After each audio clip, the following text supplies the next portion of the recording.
Setelah lu nonton video gue yang kemarin tentang fundamental JavaScript dasar untuk pemula, itu pun belum melengkapi semua ilmu JavaScript yang akan kalian kerjakan nanti di dunia kerja. Itu sebagai acuan awal aja, dimana kalau itu kalian bisa, seenggaknya itu ada step berikutnya akan kebuka gitu kurang lebih ya. Dan sekarang gue pengen kalian itu bisa bersenandung bersama array, karena pas kerja nanti pasti akan banyak bermain dengan yang namanya array ataupun objek ataupun hal lainnya bahkan. Dan di video ini gue akan menjelaskan secara santai, secara detail, merinci. Bahkan gue sambil ngopi juga di sini, kopi janji jiwa gue belum datang.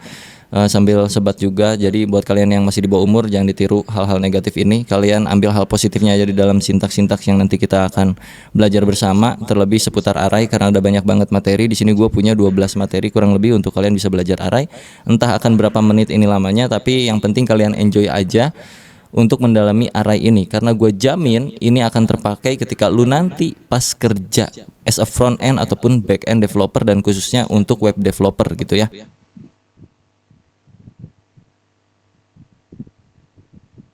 Oke, gua akan coba rundown dari nol lagi untuk array itu sendiri. Kurang lebih si array ini kayak sebuah variabel yang bisa menampung multiple values. Itu inti dari array sebenarnya. Cuman masalahnya bukan gitu doang. Jadi ketika sebuah variabel punya value yang banyak, mau diapakan itu value-nya gitu. Nah, itu permasalahan ketika kita belajar yang namanya array, bro. Gimana cara kita ngelola isian dari variabel yang sudah punya banyak data. Contoh, di sini ada data seperti ini, di sini ada data function, di sini ada objek misalnya, dan lain-lain. Wow, satu variabel ini punya banyak value. Oke, ini array fix. No, nggak kayak gitu. Tapi gimana cara kita mengelola apa yang ada di dalam variabel tersebut? Karena variabel ini multiple values, perlakuan terhadap variabel tersebut akan berbeda seperti variabel standar. Yang mana variabel standar kan kurang lebih kayak hello, kayak gitu-gitu ya, hello world atau lorem ipsum. Dan array ini yang bikin kita terkadang jadi stuck untuk belajar ngoding.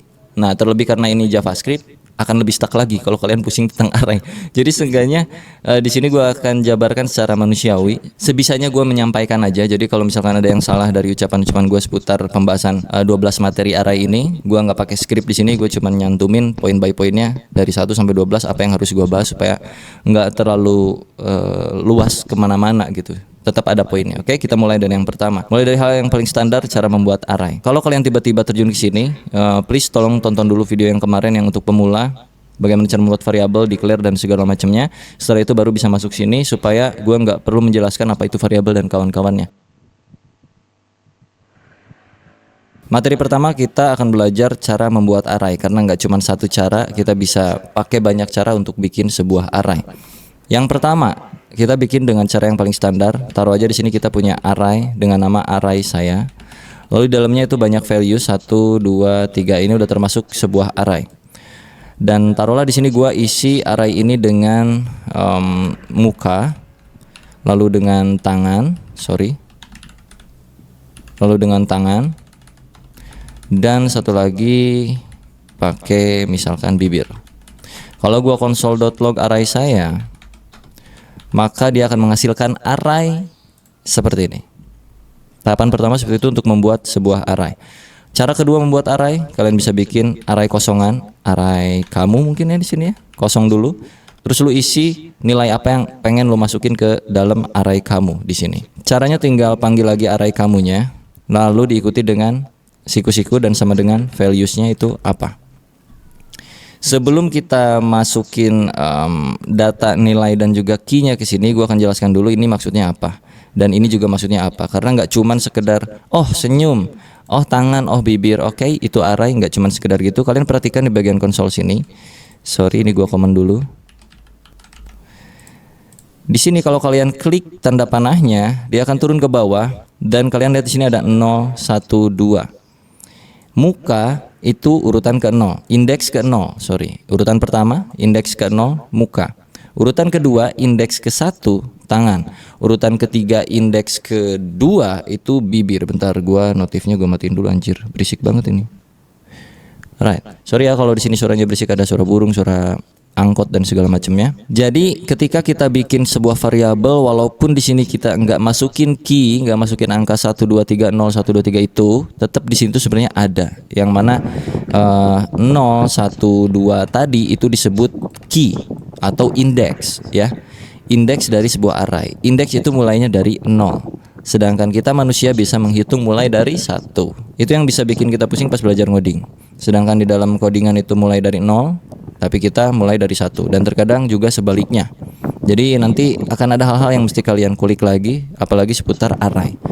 Oke, kita masuk ke cara kedua ya, karena kalian udah tahu 0, 1, 2 itu apa. Itu disebutnya indeks. Jadi indeks ke-0 adalah senyum, indeks ke-1 adalah tangan, indeks kedua adalah bibir. Urutan pertama adalah muka, urutan kedua adalah tangan, urutan ketiga adalah bibir kalau secara manusianya. Lalu pembuatan yang kedua kurang lebih itu kayak begini, dan kita mesti masukin indeksnya ke sini. Indeks berapa yang mau lu isi? Values-nya. Taruhlah indeks ke 0 dulu. Ya kan, indeks ke 0 muka tuh. Kita taruh di sini, gua ganti dengan bibir misalnya. Lalu array kamu indeks ke 1 gua isi dengan misalnya dengan trompet. Trompet apa itu ya? Bunga lah kurang lebih. Array kamu dengan key indeks kedua itu gua isi X misalnya kayak gini. Kalau kita konsol log array kamu, maka akan menghasilkan hal yang sama saja, 0, 1, 2. Nah kalau ini lebih jelas lagi karena lu mendefine, lu mendeklarasikan si indeksnya. Indeks ke-0 tuh apa, indeks ke-1 tuh apa, indeks kedua tuh apa nilainya. Tapi di sini kan kalian enggak. Walaupun kalian enggak masukin key-nya, tapi secara otomatis sebelum koma itu adalah si 0, setelah koma itu adalah si 1, setelahnya lagi terus berurutan sampai ke ujung sepanjang data yang kalian punya. Nah, ini balik lagi dikit nih ke bagian array saya ya. 0, 1, 2. Kalau gua tanya ke lu yang baru ngoding, ini panjang datanya berapa di dalam satu variabel array saya ini? Apakah ada 2 atau apakah ada 3? Itu cukup pusing kalau untuk pemula waktu pertama kali belajar kayak gue dulu. Panjang data di dalam array variabel array saya itu ada berapa? Apakah dihitung ini 2 atau 3? Yang jelas jawabannya 3. Cari taunya di mana? Di konsol sini kalian bisa tambahin titik length yang artinya panjang data array saya itu berapa. Kalau kita save dan kita lihat ke sini itu 3. Karena yang terhitung adalah berapa banyak nilai yang ada di dalam arraynya, bukan akhir dari indeks yang ada di sini. Kalau dilihat di sini kan 2, seolah-olah gitu datanya tuh kayak ada 2 gitu. Padahal enggak. Karena mulainya dari 0, jadi kalau kalian hitung ini 0 itu kan 1, 2, 3. Jadi tetap array.length-nya itu ada 3. Kurang lebih kayak gitu ya. Itu berbicara tentang panjang data. Tadi gua kelewat gitu. Lalu pembuatan yang ketiga dalam array itu kurang lebih kayak gini. Kita bisa pakai objek untuk memanggil si array ini. Jadi pertama misalkan array kita sama dengan new array dalam kurung kayak begini. Di dalam kurung sini kalian bisa isiin values-nya langsung. Contoh yang pertama misalkan gue isi setan. Lalu yang kedua gue isi mata. Dah gini aja. Oke. Kalau kita konsol log array kita, maka dia pun akan menghasilkan hal yang sama. 0, 1, length 2. Oke. Karena ada 1, 2. Sebanyak 2 data artinya panjang datanya itu 2. Dan indeks ke-0-nya adalah setan, indeks ke-1-nya adalah mata. Urutan pertamanya adalah setan, urutan keduanya adalah mata. Apakah kita bisa combine dengan ini? Tentu saja bisa, bro. Anggaplah ini kita nggak isi dulu. Sama kayak gini nih. Ini tuh sama seperti yang ini. Oke. Array kita akan masukkan nilai ke dalam indeks ke-0-nya itu sama dengan misalkan si bunga. Lalu kita save. Yang muncul harusnya hanya bunga. Nih, 0 bunga. Sama aja. Kalau misalkan kita ngajeleng gimana bang? Array kita 3. Sama dengan misalkan tepuk tangan. Indeks ke-1 keduanya akan jadi apa? Jadi undefined. Kalau kita cek ke browser atau empty. Lihat, empty kali 2. Artinya tidak terjabarkan apapun, cuman tetap dia masuk ke dalam lingkup array sini. Ya, bunga, empty kali 2 yang artinya ada 2 nilai yang kosong lalu diikutin dengan nilai terakhir yaitu si tepuk tangan. kalau kita panggil, ya, ini masuk ke materi kedua cara pemanggilan array sekaligus. Kita pengen manggil array ke 0 di dalam array kita. Array ke 0 atau indeks ke 0-nya adalah bunga. Jadi masukin langsung sini siku-sikunya, kasih tanda 0. Kalau kita save dan kita lihat ke log, itu bakal muncul si bunga. Nih bunga. Betul? Kalau pengen yang tepuk tangan berarti masukin sesuai indeksnya itu berapa? 3. Save. Berubah jadi ini ya, tangan. Lalu kalau kita panggil yang kosong tadi 2, 1, 2 itu kan kosong. Key yang kosong ya, indeks yang kosong, isinya nggak adaan, undefined. Jadi nilai yang empty kali 2 tadi itu sebenarnya bersifat undefined. Tidak terdefinisikan, belum diapa-apakan. Lalu yang 1 pun sama juga, 1 karena dia masih belum ada apa-apa, masih undefined juga. Kalau kita pengen isi, kita bisa kasih dia data di sini kayak tadi lagi. Mau tidak berurutan pun nggak apa-apa bro. Nggak berurutan juga nggak kenapa-napa, aman aja. Taruhlah di sini X. Ya kan, ini nggak berurutan.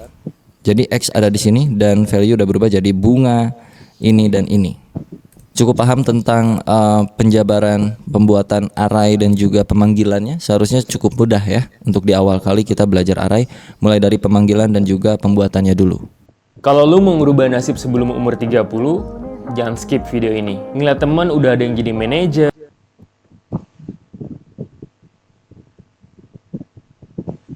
Oke, gua akan hapus ini dan kita akan bermain dengan modelan yang pertama aja.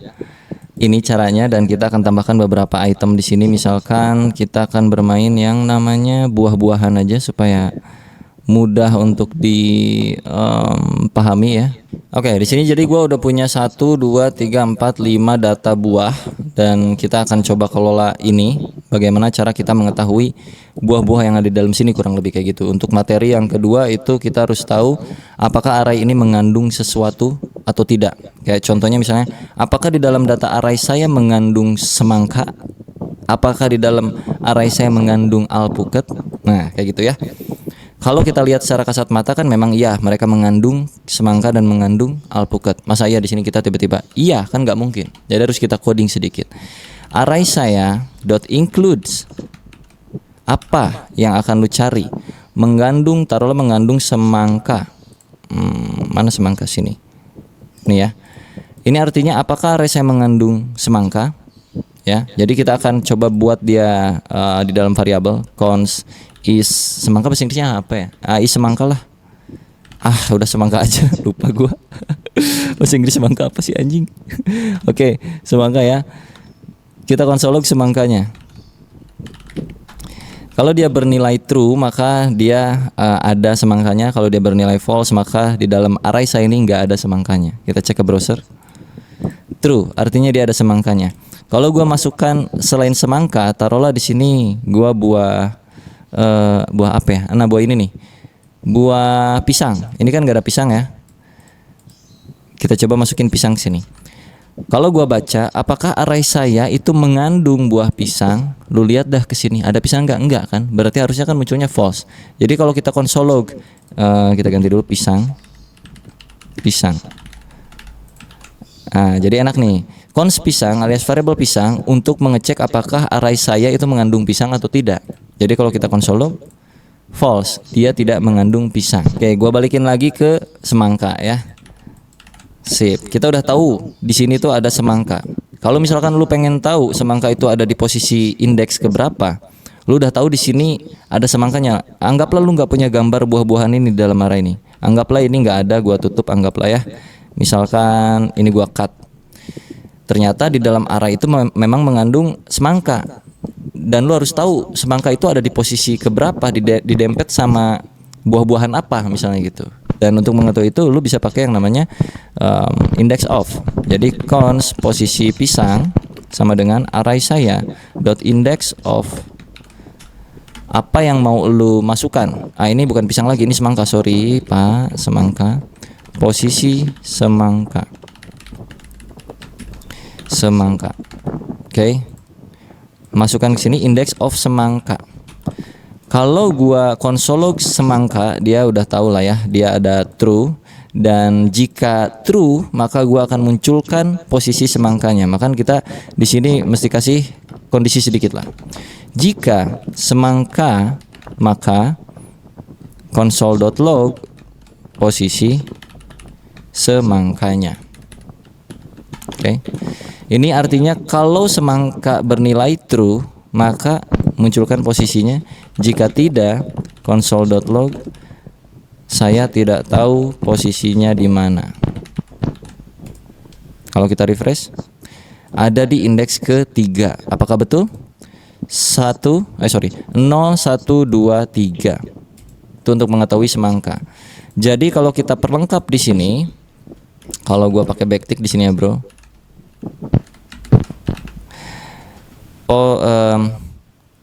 Buah semangka itu ada dan dia berada di posisi indeks ke, masukin posisi semangka. Oke. Buah semangka itu ada dan dia berada di posisi indeks ketiga. 0, 1, 2, 3.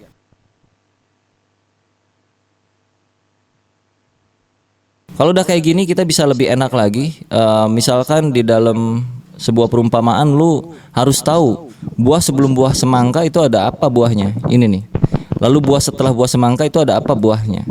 Nah, ini bermain logika-logika dasar ya. Karena kita udah tahu posisi semangka yang mana ada di sini, variabel posisi semangka. Oke, sorry sebelum lebih jauh, ini if else-nya kita naikin sebelum variabel ini, karena variabel ini akan mencari indeks semangka. Karena sayang aja di sini udah validasi semangka. Kalau udah dicek semangkanya, cari indeksnya. Jadi si ini harusnya sih ada di dalam sini, bisa kayak gini. Ya. Jadi kalau memang tidak mengandung ya sudah, nggak usah dicari posisinya gitu aja biar nggak mubajir.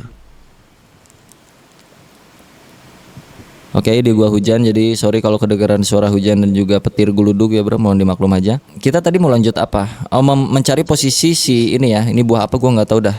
Pokoknya posisi buah sebelum buah semangka dan juga posisi buah setelah buah semangka. Oke, gua akan main di sini. Cons before sama dengan ya posisi sebelum semangka, artinya kita udah tahu indeks semangka itu ada di mana. Dia tuh tadi 3 ya kan, 0, 1, 2 ke 3. Tinggal kita cari tahu posisi indeks sebelum indeks 3 adalah 2. Jadi kita tinggal declare aja before atau indeks before. Indeks before itu di sini berarti tinggal posisi semangka dikurangin 1, ya kan? Setelahnya berarti cons index after posisi semangka ditambahkan 1. Lalu untuk mengeluarkan apa buahnya berarti tinggal cons before sama dengan ini kan indeks, ini before berarti kita mencari buahnya bukan indeksnya gitu ya, langsung gitu aja. Sama dengan sebenarnya array saya dalam kurung array saya index before. Gitu. Ini untuk before dan untuk after berarti index after. Ntar gue jelasin, tenang aja. Artinya cari sesuatu di dalam array saya dengan indeks before, yang mana indeks before adalah 3 dikurangi 1, artinya indeks kedua untuk before semangka, sebelum semangka. Indeks kedua adalah 0, 1, 2, tepat. Lalu untuk yang after, array saya indeks after. Indeks after adalah posisi semangka plus 1. Posisi semangka tadi 3 ditambah 1 berarti 4. 0, 1, 2, 3, 4. Udah ketahuan. Jadi kalau kita log di sini console.log pakai backtick lagi. Posisi buah sebelum semangka adalah before. Oke. Buah setelah semangka adalah after. Jadi kalau kita reload cek ke browser, dia akan menghasilkan buah sebelum semangka adalah buah ini, buah setelah semangka adalah buah ini, buah semangka itu dan bla bla bla bla bla bla. Mengerti? I have 12 emails, 30 messages, and a proposal due by 10. How am I already underwater?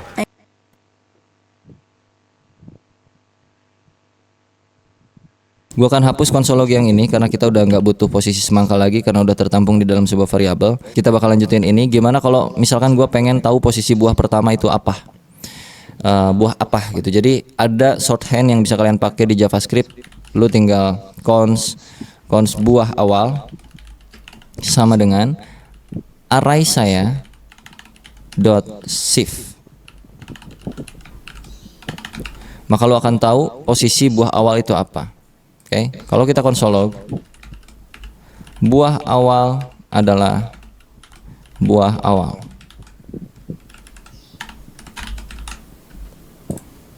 Buah awal adalah alpukat. Kalau pengen yang akhir, berarti cons buah akhir sama dengan array saya dot pop. Console.log, buah terakhir adalah buah terakhir. Buah akhir, bukan bunga terakhir. Itu mah lagu. Buah terakhir adalah jeruk. Betul ya? Nah, apa bedanya array saya dot shift dengan array saya yang macam beginian? Sama aja. Tuh, tetap alpukat juga. Cuman untuk yang terakhir itu kenapa pakai pop supaya lebih mudah lagi. Kalau nggak pakai pop, taruhlah pakai kayak ginian. Emang lu tahu array indeks yang terakhir itu berapa? Kalau 0 itu alpukat, kalau 1 itu nggak tahu apa itu, kalau 2 itu pir mungkin atau apa ya, kalau 3 itu semangka, kalau 4 itu jeruk. Nah, iya kalau lu tahu posisi 4 terakhirnya, lu kan nggak tahu posisi 4 terakhirnya. Nah, supaya lu tahu posisi 4 adalah posisi terakhir, maka lu harus cari tahu dulu panjang datanya berapa. Ya, panjang data di sini adalah 1, 2, 3, 4, 5. Ada 5 data panjang datanya. Length sama dengan 5. Oke, panjang data nih. Lalu lu mesti mengeluarkan nilai yang terakhir. Kalau kita langsung masukin 5, indeks itu mulai dari 0. 0, 1, 2, 3, 4, 5-nya tidak ada. Sedangkan di sini panjang data 5. Artinya apa? Artinya lu bisa lakukan pengurangan di sini. Jadi cari data di dalam array saya ini yang terakhir, itu artinya array saya dot length sekarang di sini berarti mencari indeks kelima ya. Array saya indeks kelima karena length adalah nilainya 5. 0, 1, 2, 3, 4, 5 itu kosong, gak ada apa-apanya. Kita kurangin dengan 1. So buah akhir itu akan tetap di sini, di jeruk. Refresh, tetap di jeruk. Tapi kalau lu nggak kurangin dengan 1, maka dia undefined. Cukup mengerti betapa rumitnya JavaScript dengan bermain array? Kurang lebih kayak gitu bro ya. Ini masih level yang basic-basic tapi udah kayak begini. Jadi itu kalau di dunia kerja hal-hal beginian, algoritma, logik dan segala macam itu udah pasti biasa gitu ya. Harusnya sudah terbiasa mulai dari belajar hal yang semacam kayak beginian.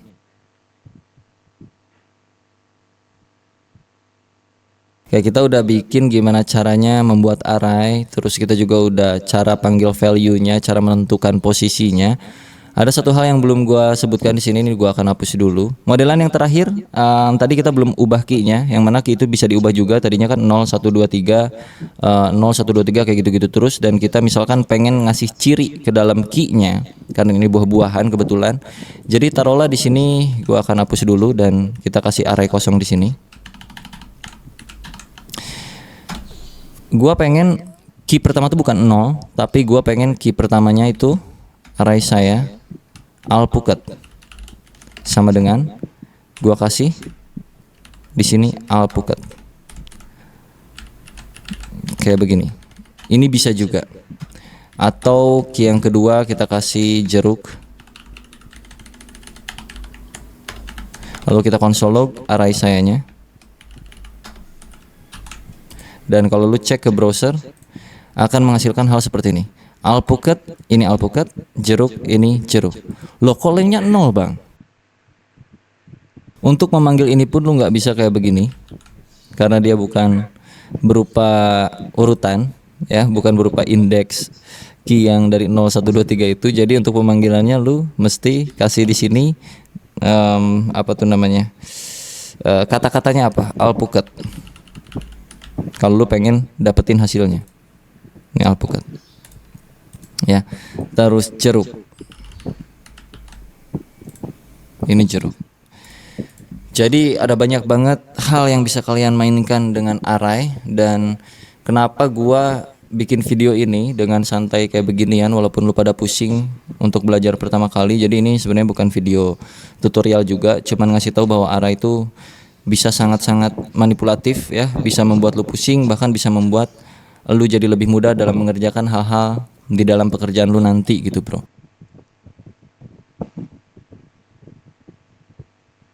Oke, kita move lagi ke hal yang berikutnya. Di sini materinya gua punya array copy. Oke, array copy kurang lebih minimal kita harus tahu yang namanya shallow copy dan juga deep copy di dalam JavaScript. Daripada gua salah, mending kita praktekin aja langsung. Mending kayak beginilah langsung ya. Oke, kita akan move ke masalah copy-copyan di dalam sebuah array. Jadi gua ini sebagai apa ya? Pengalaman dulu aja. Jadi waktu itu gue punya data array yang cukup penting di sini. Taruhlah data array yang cukup penting itu adalah data-data buah-buahan seperti ini. Ini adalah data original yang dikirim sama bos gue misalnya gitu, dan bos gue ngasih notes ke gue.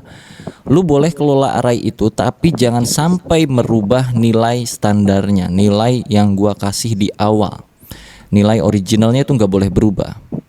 Gua waktu itu langsung bikin kayak begini duplikasinya dari array tersebut. Oke, taruh di sini new array saya sama dengan array saya. Ini yang gua lakukan dulu waktu gua kerja pertama kali dan mengelola array.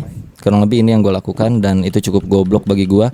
Lalu di sini gua taruh console log untuk kalian tahu apa yang terjadi di dalam array yang baru, new array saya. Gua akan masukkan ke sini. Lalu kita harus tahu juga array saya yang ada di atas itu nilainya apa sebelumnya ya, dan setelah di copy.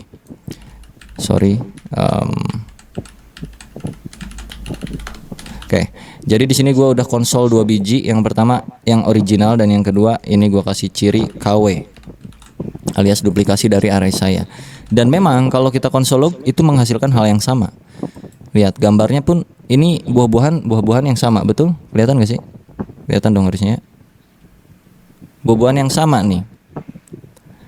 Cuman masalahnya gua nggak sadar ketika gua manipulasi isi array yang baru itu ternyata terimpact kepada isi array yang original.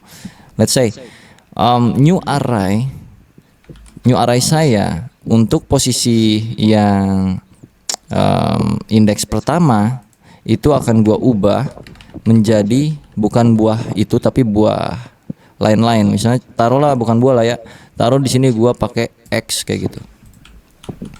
Yang mana ketika gua save dan cek balik lagi ke browser, ya memang di sini array pertama udah berubah jadi X dan sisanya masih sama seperti yang original. Tapi ingat notes dari bos gua bahwa yang original itu gak boleh diubah deh, karena itu penting banget. Lu harus bikin copy dulu, baru lu boleh ubah dari copyan tersebut. Kalau lu cek sini, originalnya pun berubah. Kalau secara teori gua nggak bisa banyak ngejelasinnya kayak gimana dan kenapa. Tapi kalau lu pengen tahu, lu coba baca yang namanya shallow copy dan juga deep copy di dalam JavaScript kurang lebih kayak gimana tuh ya. Walaupun sebenarnya di dalam bahasa lain pun sama juga, ada yang beginiannya juga pasti. Cuman kalau di JS ya berbeda pengimplementasiannya. Jadi kalau lu mainannya JS ya lu cari aja shallow copy dan deep copy yang ada di dalam JavaScript. Nah, ada beberapa cara supaya objek originalnya itu tidak berubah atau array di dalam isi nilai di dalam isi array saya itu nggak berubah. Lu bisa pakai di sininya misalnya kayak split operator kayak begini. Jadi kalau kita save balik lagi, di sininya X tapi di yang original masih original. Atau lu bisa pakai cara-cara lain kayak macam array saya dot slice menghasilkan hal yang sama, tidak berubah. Atau array saya dot atau array dot from array saya kayak gini, tidak berubah. Atau lu bisa main kayak macam json.parse di sini, terus lu kasih json stringify dan masukkan array saya ke sini dan nggak berubah, aman kayak gitu. Jadi diperhatikan aja dalam hal mengcopy-copy sebuah array untuk bermain original dan duplikat atau KW-nya. Kalau pengen fokus merubah yang KW-nya, itu tidak disarankan dengan cara yang seperti gua tadi di awal kayak begini.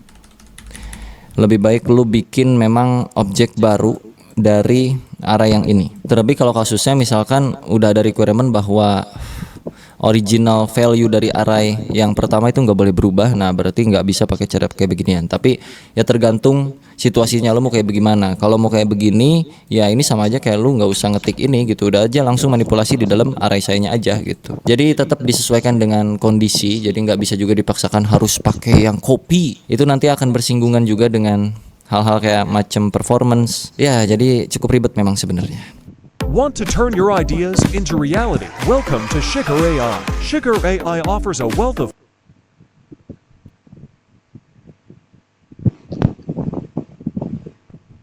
Oke, taruhlah misalkan kita punya banyak tipe data. Di sini kan saat ini cuman string-string doang nih di dalam value array-nya. Jadi misalkan di dalam sini namanya array itu bisa isinya bisa banyak ya, bisa beragam, ada yang string, ada yang number, ada apa. Taruhlah yang pertama itu pisang, lalu yang kedua misalkan nomor 10, lalu yang ketiga misalkan sebuah objek dengan isian di sini misalnya tomato sama dengan true. Lalu sisanya misalkan ada array lagi, misalkan di sini array-nya adalah it kayak gitu misalkan. Cara pemanggilannya bagaimana? Ini kalau kita array sayanya kita konsolog tuh kurang lebih jadi kayak begini. Jadi kayak gini nih. Kan?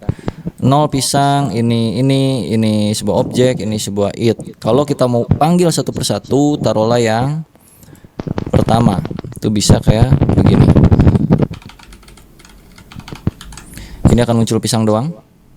Lalu kalau yang ke 1 itu muncul angka 10, kalau kedua itu muncul yang ini tetap sama tomato.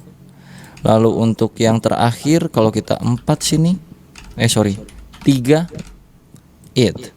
Kalau misalkan di dalam array yang it itu ada lagi misalkan food kayak begini. Jadi eat food. Kalau lu mau ngambil yang foodnya doang, berarti ini kan multidimensi, bro. Array di dalam array. Jadi kalau misalkan lu pengen ngambil yang food, tadi kan eat food udah muncul ya. Eat food tuh ada di 0 1 2 3. Ya, lu pengen masuk mengerucut ke food, berarti lu tinggal tambahin sebelah sininya karena ini multidimensi. Jadi food itu urutan keberapa di sini? 0 1, indeks ke 1 dari array yang indeks ketiga lah, pusing-pusing lu pada ya. Array 3 1 itu adalah food. Oke, benar. Kalau 3 0 itu adalah it. Karena kan 0 1 2 3 0 1. 3 0 berarti it, 3 1 berarti food.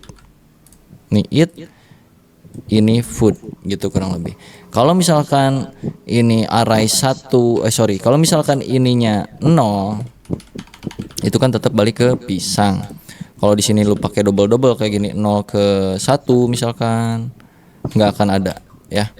Jadi di dalam array itu bisa bersifat apa saja, termasuk juga sebuah function di dalam sini. Taruhlah di dalam tomato itu kita punya function isinya console.log ini tomat. Nah, kalau kita pengen manggil si tomato ini kayak bagaimana? Apakah kayak cara yang tadi yang 012? Yes, tapi function tomatnya nggak muncul ke console.log. Sedangkan kita pengen muncul tulisan ini tomat, berarti di sini dot tomato. Muncul ini tomat. Kalau gua eksekusi seperti ini di luar console.log, karena di dalam sini sudah console.log, tidak terjadi apa-apa. Kalau kita kasih beginian, ini tomat, karena tomato itu sebuah function. Pusing?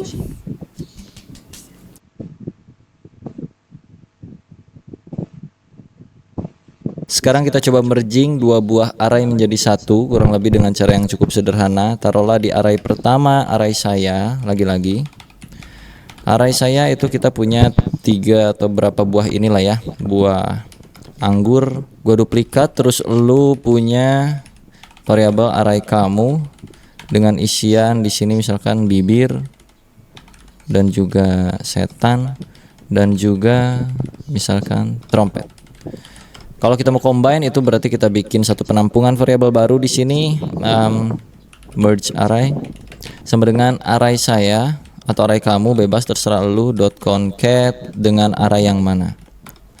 Artinya array saya digabung dengan array kamu. So kalau gua console.log merge array itu akan menghasilkan penggabungan semuanya. Anggur, pisang, alpukat, bibir dan semua ini. Itu kalau penggabungan array pakai concat. Sekarang kita coba untuk mapping datanya, untuk memecah data array yang ada di dalam sini. Itu udah tercombine kan banyak ya. Terus kita pecah merge array ini ya dengan cara beberapa hal. Kita pakai kayak list of merge array, terus tinggal lu enter, kasih tab, terus console.log listnya. Gini doang juga bisa dan akan menghasilkan urutan-urutan dari isi di dalam array tersebut yang sudah tercombine gitu bro. Ini semua muncul per urutan. Kalau pengen muncul indeksnya itu bisa pakai yang namanya list in merge array console.log list. List ini dipanggil lagi di sini yang mana artinya list ini adalah hasil akhir dari loopingan yang kita lakukan. Kita di sini melooping yang merge array. Jadi kalau dilihat 0 1 2 3 4 5 sebanyak data itu.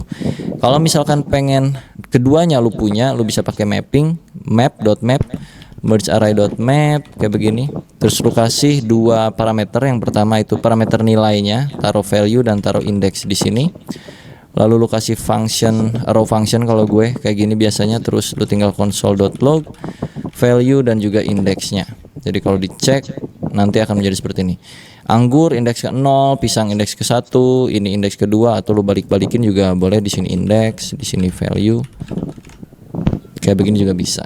Dan kita akan coba merealitakan ini bro. Misalkan ini tuh datanya data dari bagian back end di belakang sana ya, dari API. Taruhlah datanya kurang lebih kayak macam begini.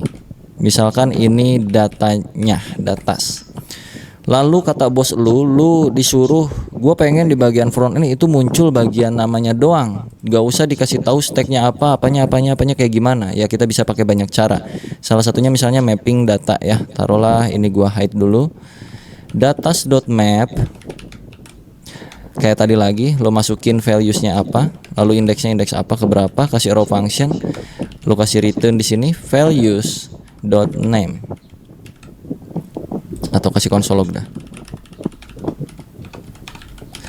Maka akan memunculkan nama-namanya saja. Deafrizal, ini misalkan Budi, Retno, Satyo. Kayak begitu ya. Ini JS 30.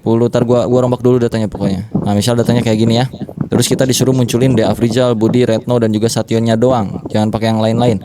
Maka tinggal ambil values.name, artinya nama dari runtunan array yang udah kita map. Deafrizal, Budi, Retno, Satyo. Kalau misalkan disuruh munculin lagi apanya gitu, misalnya stacknya itu apa, ya lu masukin aja sini values.stack. Deafrizal JS, Budi PY, Retno PHP, Satyo C++, kurang lebih kayak gitu. Terus kalau pengen semuanya ya udah tinggal values doang, berarti muncul kayak begini per masing-masing ini. Kalau misalkan disuruh munculin sesuai urutan usia ya kan, di sini datanya ada usia 30, 40, 23, 33. Pengen disuruh munculin urutan usianya. Iya, berarti kita bukan pakai .map tapi pakai .sort. Di sini perbandingan A and B biasanya. Terus lu masukin di sininya misalkan B.age kurang dari A.age. Lu lakukan apa gitu kurang lebih. Lalu di map values console.log values. Jadi kalau lu cek ke sini, dia akan sesuai urutannya.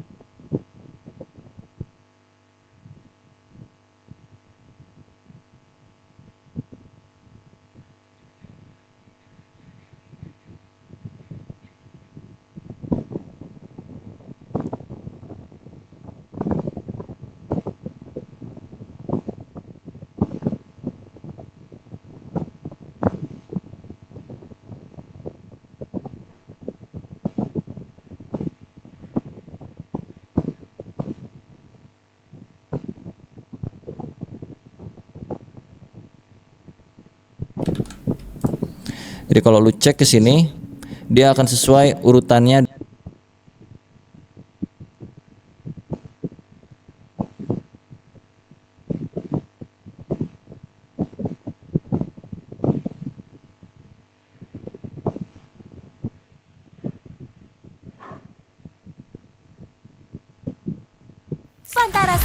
baru nih.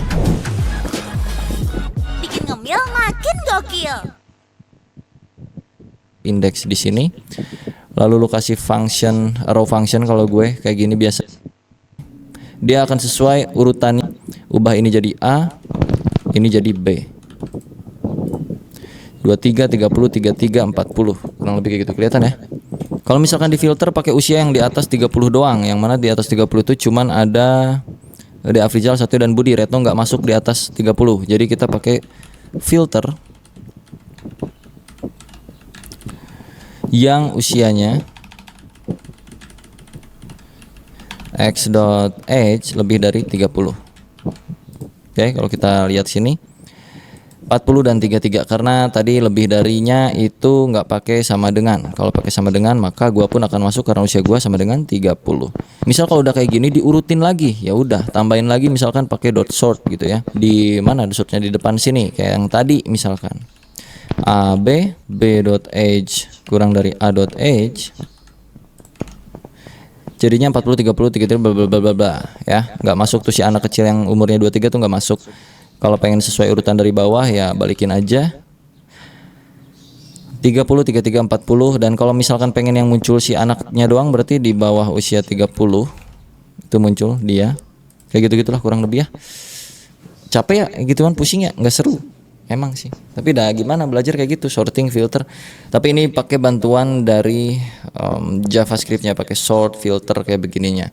Biasanya kalau lamar kerja tuh nggak boleh dipakein map, nggak boleh pakein filter, nggak boleh pakein sort. Kalian mesti bikin kayak algoritma sendiri untuk memecah masalah tersebut tanpa menggunakan sort, filter dan segala macam. Itu ntar berkaitan sama yang namanya algoritma lah biasanya kayak gitu ya. Permainan struktur data kurang lebih. So untuk materi array kurang lebih kayak gitu aja. Semoga bisa bermanfaat dan juga menambah setidaknya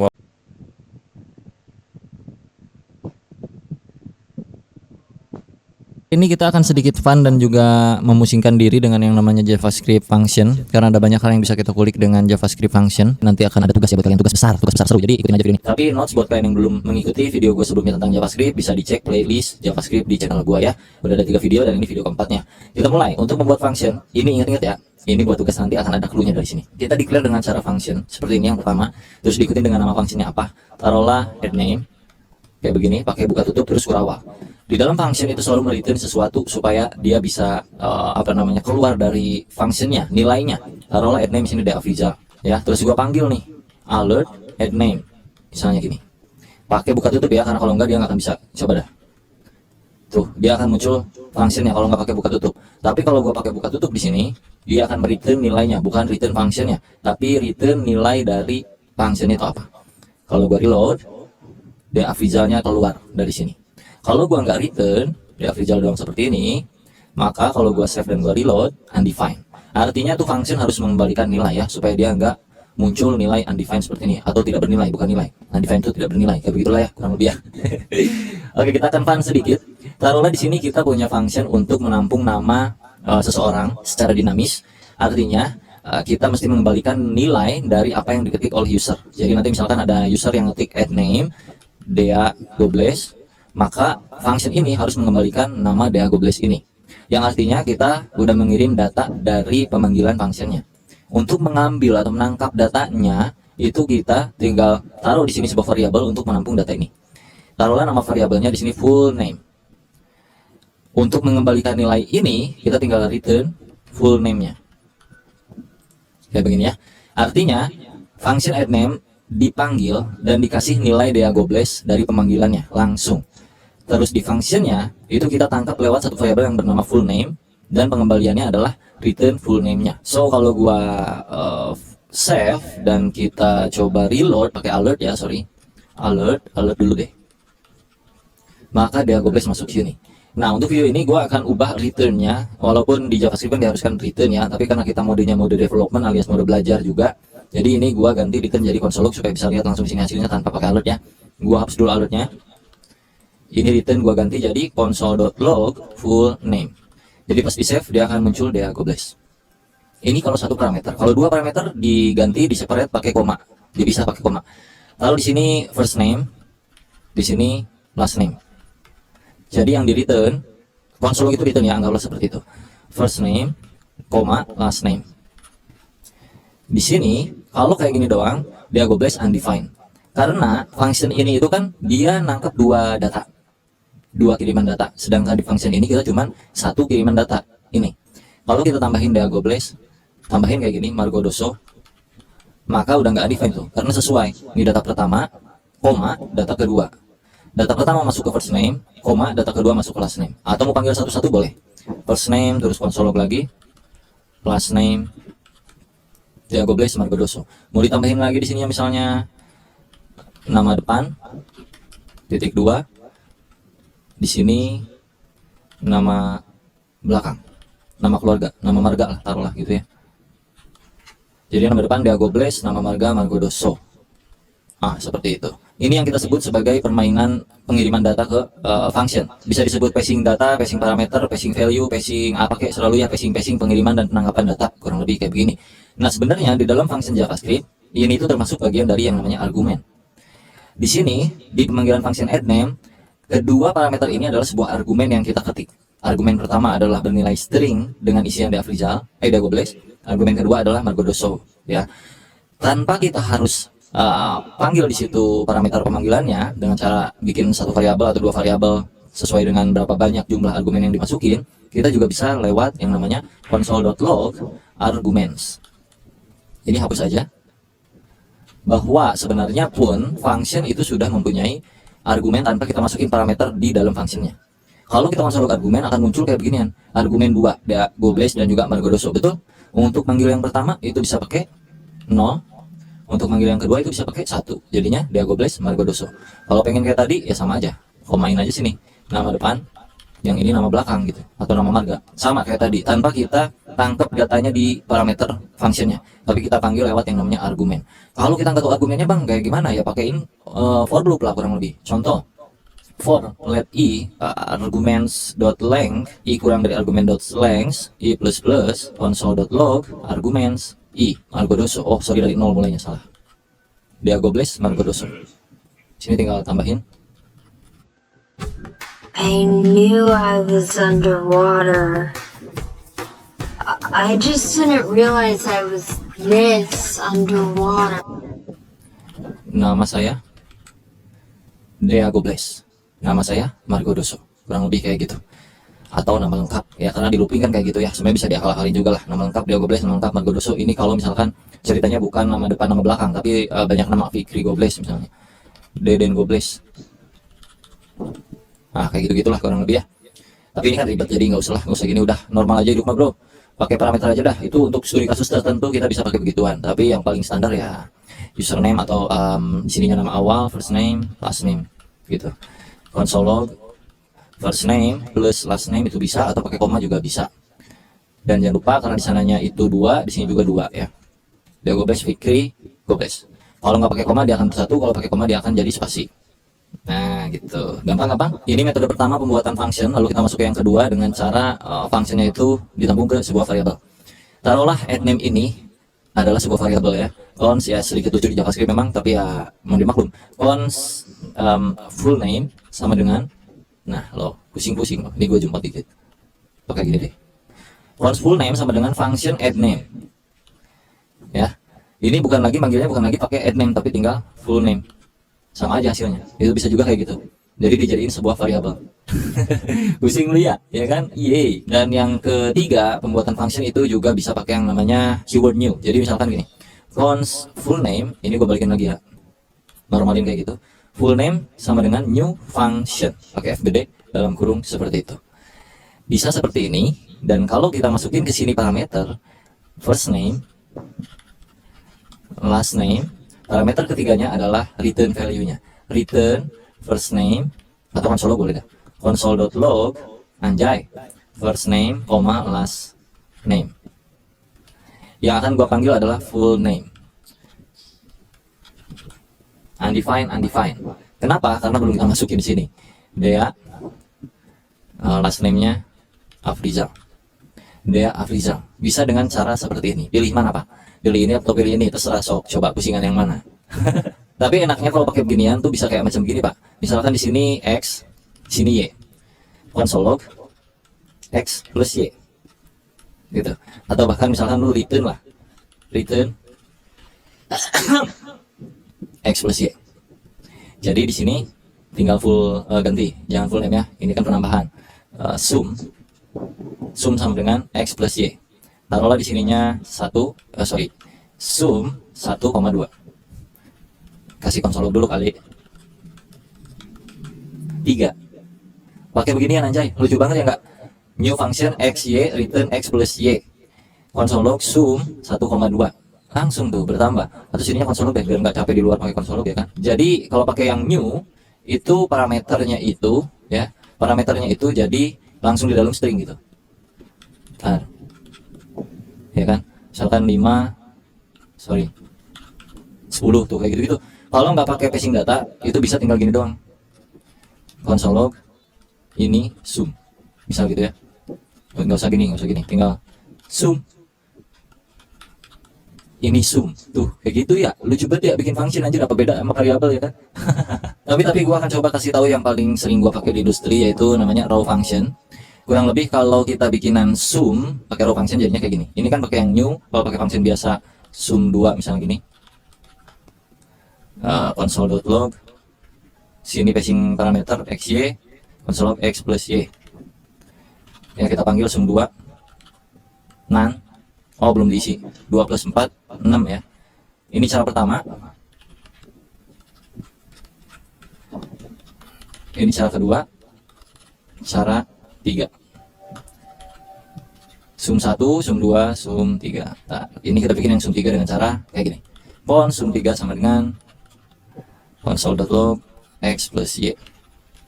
X, y. Ini cara 3. Sum 3 ditambah 6, 9. Ini cara yang ketiga yang paling gue sering pakai di industri dengan yang namanya raw function. Nah, jadi ada 3 cara. Cara pertama pakai new, cara kedua standard function, cara ketiga raw function. Seperti itu. Biar relate semuanya, ini gue tambahin lagi xy-nya. X tampung y. Sini adalah x plus y. Wow. Sum 1 tambah 1, sum 2 tambah 2, sum 3 tambah 3, 2, 4, 6. Wah, menarik sekali ya. Ini pembuatan fungsinya kurang lebih seperti ini. Kalian pilih yang mana yang paling enak, hasilnya sama-sama aja kurang lebih ya. Oke, bicara seputar yang namanya hoisting. Jadi buat kalian yang belum tahu, ada yang namanya hoisting di JavaScript yang mana variabelnya bisa tereksekusi sebelum di-declare atau dideklarasikan atau diketik variabelnya. Contoh, kalau kita ketik di sini var data sama dengan 1, lalu gua konsol log di atasnya data ya, undefined. Oke. Kalau gua taruh datanya di atas, satunya ada. Itu berlaku untuk variabel. Kalau gua ganti cons kayak gini nggak bisa karena data before initialization alias si data ini di bawah console log. Nah, variabel cons itu menolak karena seolah-olah data ini belum ada nih. Variabel data itu mana sih? Dia nggak bisa baca yang ada di bawah karena dia urutan dari atas ke bawah, interpreted, mengeksekusi berdasarkan baris kodenya dari atas ke bawah. Tapi di JavaScript ada yang koplak yang namanya hoisting. Ketika lu variabelnya bukan const tapi var, maka dia akan tereksekusi sebagai undefined. Kalau gua naikkan ke atas, maka dia 1. Itu berlaku di function ternyata hoisting ya. Contoh, ini gua naikkan ke atas. Ini kan di bawah nih gua bikin deklarasinya, gua akan naikin ke atas. Lihat, ada yang error yang mana? Yang ini ya, access sum 1 before initialization. Kenapa? Karena sum 1 berupa variabel. Nah, itu tujuannya kenapa function dijadikan sebuah variabel salah satunya. Kalau gua komen yang 1 jadi masuk ke yang bagian ini dan ini, yang 2 masuk loh. Ya enggak? Sum 2 itu masuk sini. 4, ya kan? Yang sum 2 itu 2 tambah 2 4, tapi yang sum 3 nggak bisa masuk karena sum 3 before initialisasi gitu. Karena dia ada di bawah. Kalau gua naikkan ini ke atas, maka dia bisa. Tuh, 4 6. 2 mah bisa di atas panggil, mau di atas mau di bawah juga nggak ngepek dia. Tuh, ya ngerti nggak maksudnya tuh? Itu yang dinamakan dengan hoisting, kurang lebih kayak begituan. Jadi gue balikin lagi ya ke awal ya. Ada banyak cara untuk supaya kita aman dari hoisting. Kurang lebih tadi udah gue praktekin juga sedikit. Cuman sebenarnya ada banyak problem yang itu pembahasannya panjang sekali dan rumit dan harus di project yang beneran. Kalau project kayak gini, ini kan masih sekedar cuman iseng-isengan doang, jadi nggak bisa terlalu banyak menjelaskan tentang hoisting itu sendiri. Mungkin nanti kalau kita studi kasus based on project ya bro ya. Oke, jadi sebelum tugas gue akan recap dulu. Untuk membuat function itu setidaknya ada 3 cara seperti ini. Dan untuk setiap function itu biasanya return sesuatu dengan keyword return, yang mana di video ini kita ganti jadi console.log supaya bisa masuk ke bagian sini, ke console. Dan juga untuk setiap function itu kita bisa pakaiin apapun ya di dalamnya ya, mau if else, misalnya if x plus y sama dengan 4 misalnya, sorry kayak gini, contoh, maka console.log wow, tuh ini 1 plus 1 2, 2 plus 2 wow, 3 plus 3 6. Kenapa wow? Karena di sini dipakein validasi jika bla bla bla. Nah itu bisa ya, untuk mainan function tuh terserah lu dalamnya tuh apa aja, terserah. Jadi sesuai dengan namanya, misalnya function nambahin nama, add name misalnya gitu, atau function add, atau function calculation, atau function random dan segala macamnya kayak gitu ya. Contoh misalkan function randomize, contohnya sebagai sampel doang ini mah ya, return math.random dikali 1000, terus kita panggil randomize, masukin ke dalam console log. Sorry, ini console log. Nah 86 kalau kita refresh lagi tuh, itu dia ngerandom terus. Jadi di sini terserah lu mau random dan segala macamnya.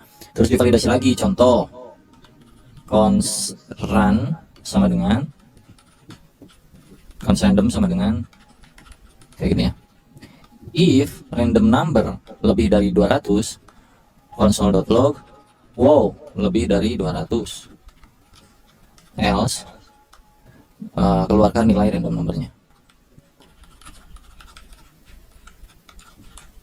gitu.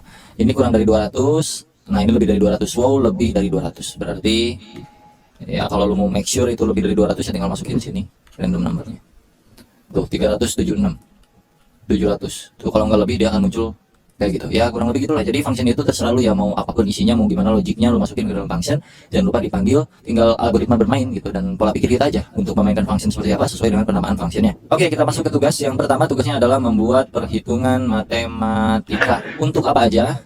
Jadi untuk misalkan yang pertama menghitung luas lingkaran, yang kedua menghitung luas segitiga, terus menghitung luas persegi panjang, terakhir luas jajar genjang. Tugas yang kedua menghitung total gaji yang didapat dalam 1 bulan dengan input minimal sebagai berikut: nama karyawan, gaji per hari, jumlah hari masuk kerja. Ini tugasnya ya, silahkan dipikirkan masing-masing logiknya.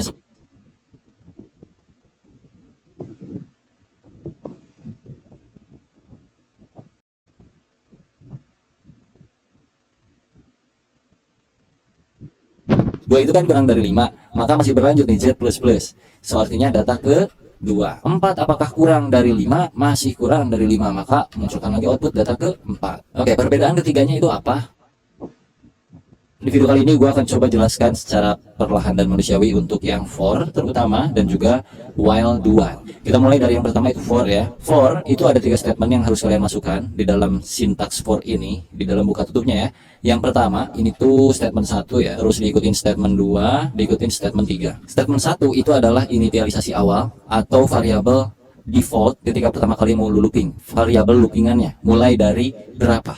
Initialisasi. Jadi kita ganti, taruhlah variabelnya itu let i, biasanya kan i itu tuh kayak macam iteration kayaknya, atau i index, itu juga bisa juga ya, tergantung lu aja, mau a juga boleh, mau x, mau f, selalu cuman biasanya itu i, karena biasanya itu i maka kita mah z aja ya. Z sama dengan 0.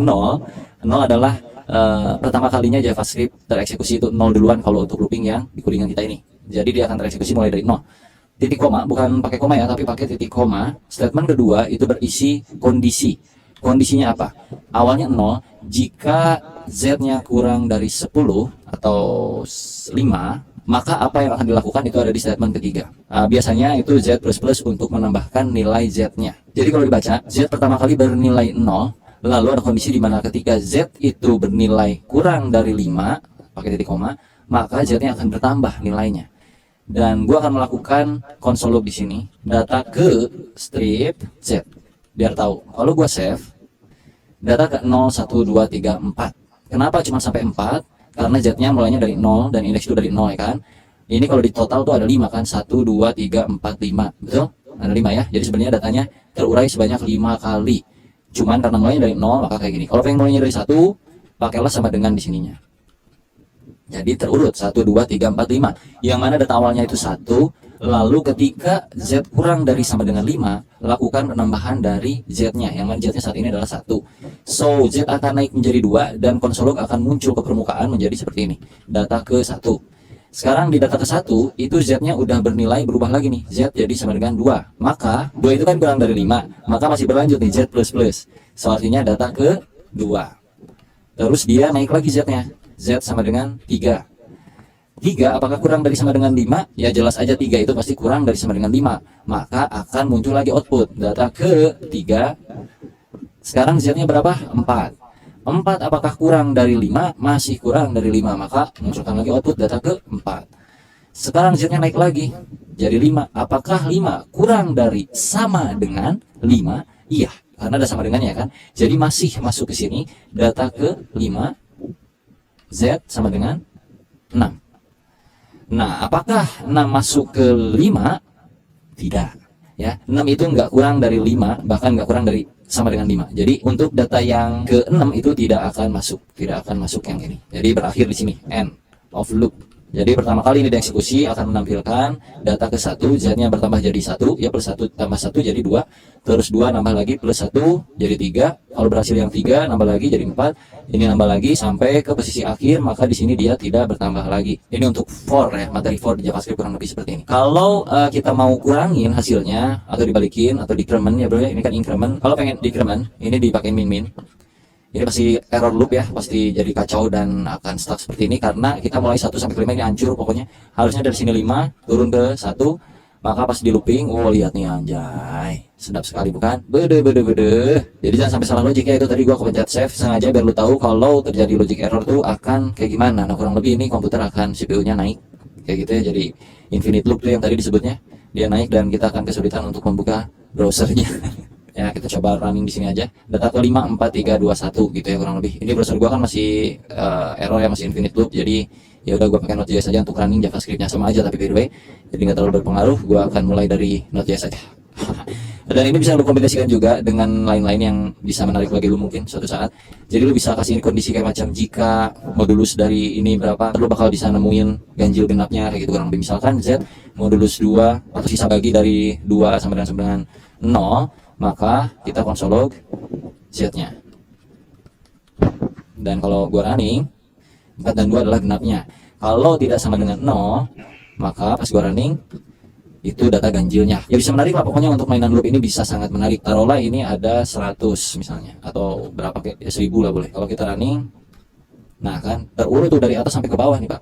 Ya, 19, 17, 19, 13, 11, 9, 7, 5, 3, 1. Kalau pengen naik ya tinggal plus ininya, ya gitulah sesuai penjelasannya, harusnya kalian mengerti ya untuk yang for. Sekarang kita coba ke while dan do while dengan materi yang sama kurang lebih yang kayak gini juga ya. Sekarang gua akan coba konversi for ini ke while dengan cara kita bikin satu variable baru di luar, atau gini aja lebih enak deh ya.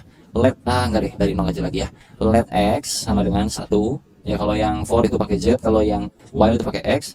While x kurang dari sama dengan 10, ini juga kan 10 kan sama.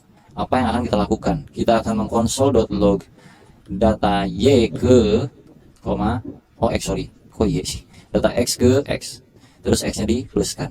Jadi ini kalau dibaca x sama dengan 1 di awal kali, lalu jika x nya kurang dari 10, ya kan 1 kurang dari 10 nih, maka x plus plus dan munculkan konsol log ke layar gitu kurang lebih. Kayak gini lagi sama, balik lagi data ke 1 dia bernilai berapa, terus dicek lagi 1 kurang dari 10, iya maka z-nya naik jadi plus ya, 1 ke 1 2, lalu munculkan ke layar kurang lebih kayak gitu. Kalau kita save data z ke 1, 3, 5, 7, 9 untuk yang for, terus untuk yang x 1, 2, 3 sampai 10 sama aja. Kalau pengen dibikin kayak begini berarti di bagian sininya tinggal di if lagi, if x persen 2 tidak sama dengan 0, maka konsol lognya naikin 1, 3, 5, 7, 9, 1, 3, 5, 7, 9 sama outputnya ya untuk yang while. Sekarang untuk yang do while kita konversi lagi jadi y ya, do while ya.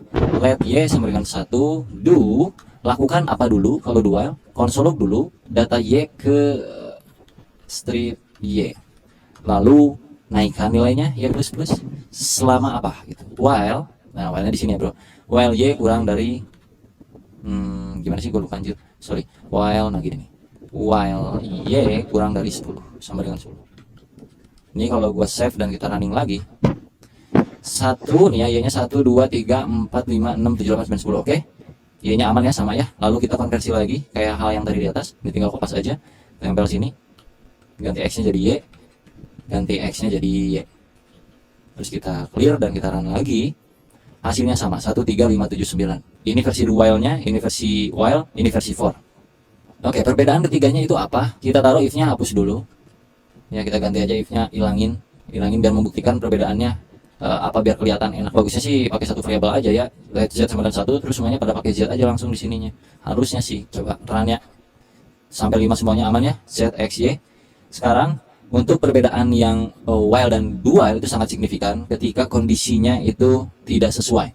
Kalau kita coba yang while itu kondisinya enggak sesuai untuk loopingannya, kondisi awalnya adalah X 10. Kalau dibaca, apakah 10 kurang dari 9,5? Tentu saja tidak, 10 lebih besar dari 5. Jadi ini tidak akan tereksekusi. Kita run lagi ya. Node main server. Oke. Z, Y, nggak ada X sama sekali di sini. Berbeda dengan do while, yang mana dia akan mengeksekusi setidaknya 1 kali, walaupun kondisinya itu nggak matching. Taruh di sini X-nya sama dengan 1, dinormalin lagi. Terus untuk Y, gua taruh 10. Yang mana 10 itu kan Y, kurang dari sama dengan 5. Apakah iya? Tidak. Jadi ini tidak akan tereksekusi. Harusnya kalau di while. Tapi karena ini do while, jadi dia akan melakukan terlebih dahulu yang ada di dalam do-nya. Makanya do, lakukan dulu baru cek yang lain-lain gitu ya. Kalau gua running, dia akan ke running 1 kali. Lihat di sini data Y ke 10. Yang ini keluar dulu 1 kali. Kalau ini gua ganti 20, yang mana 20 masih lebih besar daripada 5, alias nggak matching ke while, maka ini akan tereksekusi 1 kali. Kalau gua run lagi, ya kurang lebih kayak gitu perbedaan while dan do while, dan juga itu penggunaan for.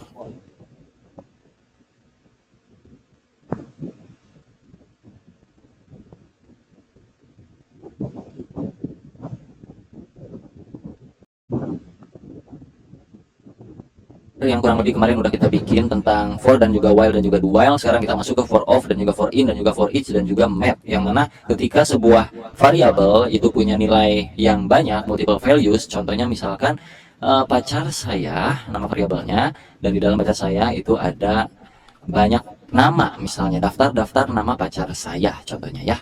Ada Putri, ada misalnya Marino, ada misalnya Angela, Vexana. Misal contohnya kayak gitu ya. Terus untuk yang pertama kita akan coba for of terlebih dahulu. Apa fungsinya? For of itu supaya kita tahu isian dari ini tuh apa.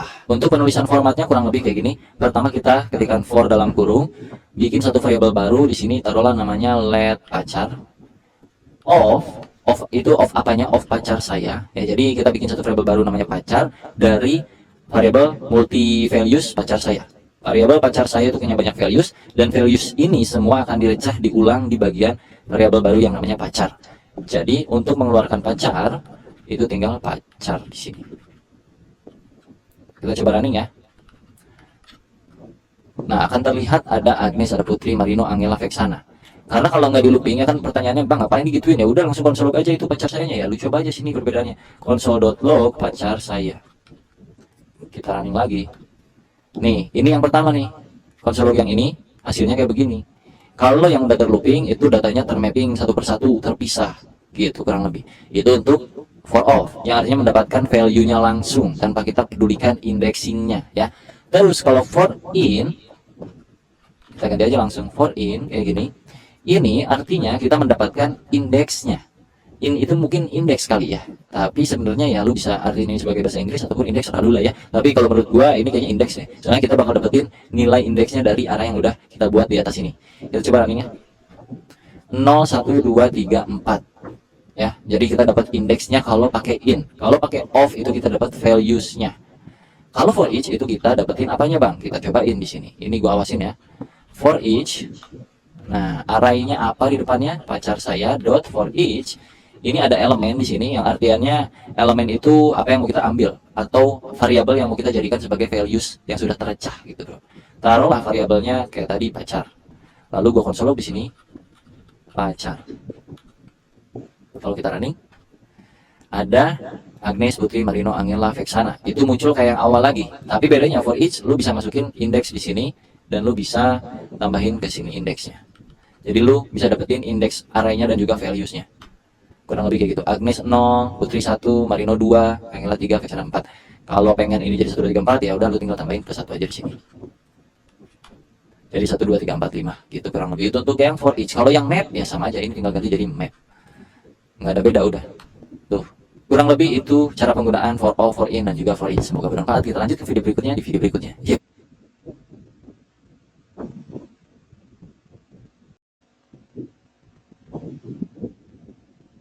Mendapatkan masalah di JavaScript ketika belajar pertama kali JavaScript dengan yang namanya sebuah function yang kalian panggil tapi mereturn sebuah pendingan promise kayak gitu-gitu.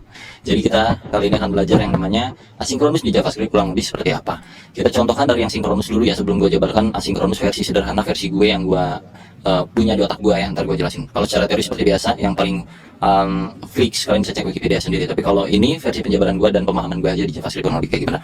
Pertama contoh di sini gue punya function 1. Di sini ngelog cuman munculin 1 gini. Terus gue punya 3 biji misalnya gitu. 1, 2, dan 3. Oke. Toga lagi apaan tuh anjir? 3. Kalau kita running ini satu persatu, ini biar ada jalannya pas pas kalian cobain juga biar ada gambarannya kurang lebih nanti perbedaannya kayak gimana gitu. Kita panggil function 1 dulu di sini, function 2, function 3 gitu kan. Kalau kita run di sini, maka sesuai ya 1, 2, 3 gitu.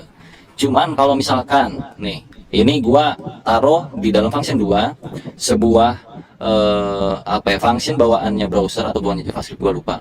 Set timeout, yang mana set timeout itu berjalan secara sinkronus di balik layar ini. Jadi kalau gua taruh sini set timeout dengan durasi 3000 milisecond alias 3 detik, konsolnya gua masukin sini. Nanti ke output yang berjalan apa? Apakah 1, 2, 3 yang mana sebelumnya itu berjalan seiring dengan urutan step by step yang kita ketik di sini. 1, 1, 2, 2, 3, 3. Walaupun ini kita ketik 1, 2, 3 di sini, tapi karena di tengah-tengah di function yang kedua itu berjalan secara asinkronus, maka kalau kita run 1, 3, 2-nya datang 3 detik kemudian, ya gitu. Ngerti nggak? Ini asinkronus nih, function kedua asinkronus nih, NJS. 1, 3, 2-nya nanti. Nah, contoh kayak gini biar nggak pusing, gue tambahin di sini konsol log. Function 2 mau dieksekusi. Gini, biar kalian ada gambaran. 1, function 2 mau dieksekusi, 3-nya udah keeksekusi duluan, 2-nya nanti. Jadi bisa dikatakan asinkronus secara paling mudah bagi gue untuk menjabarkannya adalah sebuah function yang bisa berjalan secara paralel dalam pengeksekusiannya dengan function-function lainnya. Jadi dia tuh tetap jalan walaupun lu masih mengeksekusi hal-hal lain. Contoh kayak di antrian kayak gitu-gitu. Kalau digambar kurang lebih kayak begini ya Pak ya. Sebentar. Contoh di sini tuh ada ya standar lah kayak antrian-antrian begituan ya. Ya, ini contoh ada manusia, ada dapur lah gitu. Taruh ini dapur, ini lobi pemesanan. Di sini misalnya nih, apa sebutnya teh? Kasir ya gitu, kasir untuk mesen misalnya nih. Sini ada orang-orang nih. Contohnya di sini ada orang-orang antri. Ini 1, ini 2, ini 3, 4, 5. Si nomor 1 ini pesan. Seret, burger 1 katanya. Terus kasir bilang sini, seret. Burger 1 katanya. Dapur belum kelar nih, lagi pada masak. Ini mesen, Pak Kasir, burger 2. Kata kasir, nggak bisa dong, ditolak. Kenapa Pak Kasir? Karena kita tunggu dulu nih, pesanan 1 aja belum kelar katanya, kata kasir nih. Oh ya udah, oke, kata nomor 2, nungguin nih nomor 2 nih. Nomor 3 nggak bisa juga, dah harus beres dulu nomor 2 ya kan. Efek nomor 1 udah kelar nih, 1 kasih, seret. Langsung kasir bilang, bro nomor 2, mau nggak? Jadi nggak beli burgernya? Enggak ah, pada bubar ini semua, karena sistemnya kayak begituan, males banget. Harus yang 1 kelar dulu sampai beres, baru dilayanin gitu untuk bayarnya, untuk pesan apa-apanya. Nah kalau berjalan secara asinkronus, ini gua hapus dulu, bentar. Ada orang mengantri di sini, 1. Ini ceritanya nomor 1 nih, Pak Kasir, pesan dong. Ini nomor 1 ya, ini 2, ini 3, ini 4. Kata kasir pesan apa?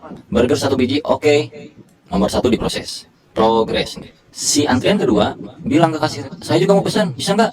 Bisa dong, gitu. Oke, kasih progres ini, seret. 2. Dan begitu juga seterusnya. Yang ini juga bisa sampai masuk ke antrian sini list. Misalnya kalau yang 1 mah mesin burger 100 biji yang jumbo super susah bikinnya. Yang nomor 2 itu cuman bikin tahu gejrot misalnya. Paling cepat contohnya nomor 2 tuh proses pengerjaan masaknya tuh paling cepat nomor 2 di sini. Maka dikembalikanlah yang 2 dulu walaupun si kasir nomor 1 itu pesan duluan. Si kasir nomor 1, si customer nomor 1 itu pesan duluan, tapi karena tugasnya di dapur yang nomor 2 itu tugasnya mudah. Untuk buat tahu gejrot itu cuman potongin tahu, masukin cengek, kasih kuah, balikin. Jadi yang pertama dapat barangnya adalah si nomor 2 masuk sini. Nomor 2 pergi. Bye bye, udah nggak ada di sini. Sisa 1, 3, 4. Yang mana yang paling cepat dieksekusi nih? Oh si 3 ternyata 3 bye bye. Nah si 1 karena paling banyak pesanan dan segala macamnya, dia ya terpaksa lama dulu nunggu gitu kan. 4 udah, nanti terakhir Kayak gitu. Jadi kurang lebih bisa berjalan secara paralel, secara gambaran sederhananya seperti itu. Nah, kalau di contoh programnya tadi kayak gini untuk simpelnya. Kalau studi kasus nyatanya nanti seperti apa, Bang? Atau mungkin karena ini di delay, Bang, 3000 milisecond, ya pasti dia bakal telat loh, Bang. Ya karena itu berjalan secara sinkronus. Kalau nggak percaya, ini kita buktiin. Nggak di delay pakai milisecond, kita kasih 0. Karena secara bawaan function ini udah dari sononya sinkronus, artinya berjalan secara paralel. Jadi yang akan diprioritaskan tetap yang ini gitu loh. Ini akan masuk sebagai progres dulu. Jadi kalaupun kita kasih delaynya 0 detik ya Pak ya, gua running lagi. Tetap lihat, 1 function 2 mode eksekusi, 3 duanya baru kembali. Ya, jadi mode detiknya berapapun itu sama aja. Kenapa? Karena function ini berjalan secara sinkronus di balik layar gitu kurang lebih. Itu materi pertama supaya kalian bisa cukup paham tentang yang beginian yang mungkin susah untuk ditangkap memang. Karena gue pun dulu belajar kayak ginian susah untuk nangkepnya. Sampai akhirnya nanti di industri itu ada banyak hal yang seperti ini dan mengerti sendiri ternyata oh kurang lebih ini ya kita pakai ini tuh ketika ini gitu kurang lebih. Ya, kita akan coba simulasikan hal-hal yang lebih nyata lagi di sini. Contoh gue punya function login misalnya, right? Dan gue punya function get user, gitu. Di sini gue punya token, yang mana tokennya ceritanya ketika login akan generate gitu. Jadi gue bikin sebuah random token aja ini apa ya sebagai biar mempermudah kita aja dalam mengoding untuk mengetahui tentang asinkronusnya aja lah ya. Method random kali segini aja, cukuplah gini juga. Lalu di sini akan mereturn sesuatu yang isinya tuh objek. Taruhlah objeknya adalah token. Kita akan mendapatkan token ketika login gitu ya. Token. Sini kita kasih username misalnya parameter. Kita akan kembalikan lagi. Gitu. Nah kalau kita panggil di sini, ini biarin dulu kayak gini kosong. Loginnya kita panggil. Login kan nampung parameter username. Jadi kita kirim parameter username ke sini. Misalnya Dea Afrizal. Oh Dea underscore Afrizal. Kita console log ya. Si loginnya misalnya cons user sama dengan login. Lalu console log user. Ini. Jadi ada user yang login dengan nama Dea Afrizal, lalu kita munculkan dia ngapain gitu, dia dapat apa. Kita running. Muncul token 3 sekian username Dea Afrizal berhasil. Terus di sini ada get user dengan syarat misalnya di sini syaratnya harus ada token ya. Contoh aja ini mah, misalkan untuk get user kita butuh token untuk mengakses function ini dan nanti function ini bakal balikin sebuah API key contohnya yang API key isinya misalnya random juga atau X key gini aja deh, X key 123 misalnya. Jadi kalau user panggil function ini, harusnya ini akan keluar, tapi dengan syarat dia harus punya token dulu. Jadi di sini gue bakal kasih validasi, jika tokennya ada misalnya gitu, maka lakukan pengembalian nilai ini gitu. Jika tidak ada, maka ya udah diem aja, right? Kalau gue panggil get usernya, get user dengan token yang ada di dalam user sini, user.token, ya. Sorry, kita bikin dulu variabel API key sama dengan kayak begini, console.log API key. Harusnya kita bisa dapetin API key-nya ya, NJS. Dapat API key-nya. Kenapa? Karena kita passing di get user tokennya. Tapi kalau kita nggak passing kayak gini, kayak gini kosongan, kalau kita running undefined, karena memang syaratnya harus mempunyai token gitu. Ceritanya ini tokennya harus nyambung dari yang sini ya, ceritanya gitu. Jadi kalau kita masukin user.token, karena user.token di sini kita udah punya ya kan, console.log user.token. Kita punya di sini kalau kalian lihat, user tokennya ini, token ini dipakai untuk mengenerate sebuah API key. Jadi kita dapetin API key ini, right? Lalu kita punya satu function lagi nih Pak, ya, function get, misalnya get pictures, gini. Get picture syaratnya harus punya API key. Jadi nyambung-nyambung kayak begitu. Ini kita biar simulasi asinkronisnya enak nih. If API key kalau ada misalkan, maka kita return sesuatu hal yaitu si gambar-gambar, misalnya ada picture. Jadi sini gue bikin kumpulan gambar nih. Cons pictures sama dengan contohnya gini aja deh. 1.jpg, 2.jpg, 3.jpg. Gitu. Kita return picture-nya. Oke, kalau kita mau lanjutin berarti tinggal panggil function-nya. Kita bikin dulu satu cons get user picture misalnya. Get pictures. Dengan syaratnya adalah API key. Di sini kita udah punya API key ya. Dan API key ada di dalam API key. Jadi ini kita bisa bungkus kayak begini. Lalu kita masukin API key-nya di sini, API key. Harusnya ini udah gede, mohon maaf. Kayak gini, betul. Kalau kita console get user picture-nya,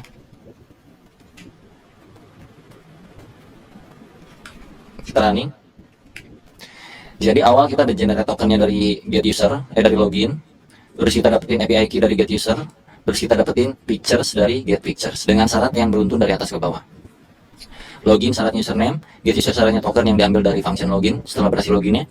Get picture syaratnya API key yang didapetin ketika function get user berhasil dieksekusi. Nah sekarang ketika login di dunia nyatanya itu kan ada delay ya, ada waktu jeda proses ketika kita request ke server lalu servernya merespon kayak gitu-gitu.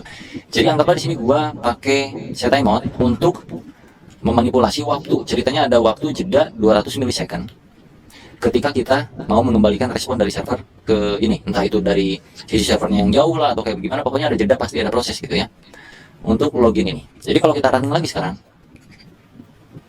rusak. Kenapa rusak? Karena ini ada jeda dulu. Kita pas eksekusi yang get user di sini, ini user token aja udah nggak bisa didapetin gitu. Karena token nggak muncul karena di sini saya timeout asinkronus. Pakai optional key pun nggak bisa juga karena ini berjalan secara asinkronus. Kalau kita bedah, ini gua hapus dulu ya. Ketika lu console log atau lu bikin sebuah function baru untuk user, yang mana usernya itu bisa login dengan username dia _afrizal, kita console log usernya doang. Begini, clear, undefined. Oke, di sini gua kasih console.log memvalidasi data atau processing gitu, processing, memvalidasi data. Ini contoh. Kalau kita run, processing memvalidasi data, tapi undefined. Karena kecepatan Pak, ini berjalan secara sinkronus. Fungsinya keburu berhenti ketika kita panggil console log user. Console log ini nih, ini dipanggil langsung berhenti duluan, padahal ini harus nunggu dulu. Caranya adalah kita bisa pakai beberapa hal. Yang pertama, kita tambahin di sini async await bisa, tapi gue coba kasih tahu dulu yang namanya callback. Jadi supaya lu bisa dapetin nilai ini, lu bisa pasang callback di function ini. Oke, gue akan taruh di sini callbacknya sebagai parameter. Lalu yang gue return itu bukan return kayak begini, tapi callbacknya yang akan gue kasih nilai. Begini, callback gue kasih nilai. Dan ini bukan lagi kayak begini, tapi pakai buka tutup seperti ini. Ya, begini. Jadi parameter ini mempunyai sebuah nilai, nilainya adalah token dan username. So tahapannya adalah di sini lu harus spacing lagi satu hal, gitu. Ini kita nggak bisa main kayak gini lagi nih, nggak bisa. Kita harus tangkap nilainya itu lewat sebuah parameter, ya. Karena nilai dari nilai akhir dari token dan username itu dikirim ke sebuah callback, yang mana callbacknya adalah sebuah parameter. Parameter yang ada di sini itu bisa kita akses dengan cara function, gitu. Function, gitu. Tanpa nama pun lo akan bisa mendapatkannya. Dan di sini lo tinggal coba console dulu, console.log getting data hore. Contoh, clear NJS getting data hore. Oke, getting data hore, processing memvalidasi data oke, ini bisa masuk, artinya di dalam function ini punya sebuah callback ini. Jadi kalau kita kasih di sini result atau response, lalu kita masukkan responnya sebagai console log, lalu kita masukin di sini kelar, misalnya NJS processing data, memvalidasi data, kelar, tokennya keluar, username-nya keluar. Ini bisa diakses lewat yang namanya callback. Oke, cukup paham nggak sampai sini? Jadi kayak muter gitu loh. Gue sebenarnya aus, ngomong mulu. Oke, kita udah dapetin ini. Kita masukin variabel misalnya, cons user sama dengan login. Kita console log usernya di sini. User adalah user. Bisa bang kayak gini? Cobain. Friendship flag dukung energi. Ini habis. Energinya gak habis. User adalah undefined. Nggak bisa kayak begitu Pak, karena kita mainannya callback gitu. Nggak bisa kayak gini. Jadi kita kalau mau lanjut ke yang get user bagaimana? Sok dijawab dulu sambil gua menyebat dulu. Kalau mau ngambil isi get user gimana? Tokennya udah punya nih. Di dalam respon tokennya udah punya nih.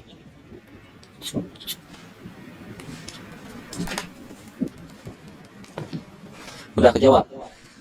Kita harus mainin ini di dalam function ini gitu ya. Kalau kita pakai metode callback seperti ini, karena di sini kita udah punya yang namanya response. Kalau lu ambil isian dari respon, yang mana isiannya itu ada token dan ada username, gue langsung ambil ke dalam token di sini sama dengan response.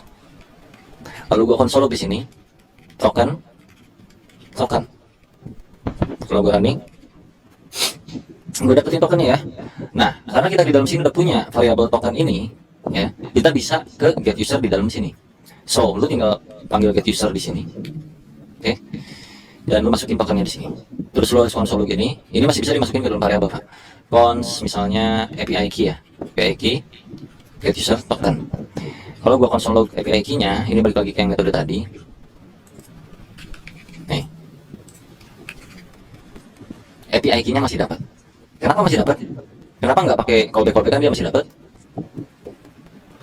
Karena proses pengambilan atau pembuatan API key-nya pun tidak berjalan secara sinkronus, Pak. Kalau kita kasih di sini set timeout, ya sini gua kasih set timeout lah. Set timeout karena memang ada waktu kan, secara aslinya kan kayak gitu, ada kasih waktu dulu gitu loh. Gua return dalam waktu, taruhlah dia 500 milisecond. Untuk mendapatkan API key itu butuh waktu 500 milisecond, Pak. Jadi kalau kita running lagi sekarang, yang tadinya kita dapat undefined. Gua kasih sini lagi ya, console.log processing API key. Now, oke, yang ini processing token user now. Oke, kalau kita coba nggak akan bisa tetap. Processing token user now dapat berhasil, tapi pas API key undefined. Oke, nggak masuk nih, di sini nggak masuk. Mana? Salah ini, maaf, di atas di sini. Processing token user now aman, processing API key now, API key-nya nggak dapat. Cukup paham sampai sini? Berarti apa yang harus kita lakukan? Yang harus kita lakukan adalah karena dia sudah ada sinkronusnya, maka di sini kita harus bikin callback untuk get user. Callback. Ubah return-nya jadi callback. Kasih buka tutup sinus. Seperti ini, parenthesis, ya itulah. Bahasa Inggrisnya itulah, gue lupa. Oke. Yang artinya kita memanggil itu tinggal get user, kasih datanya apa, data token, dan kita bikin function di sini. Gitu. Console log API key, ya kan? API key-nya ada di dalam response lagi sini. Response.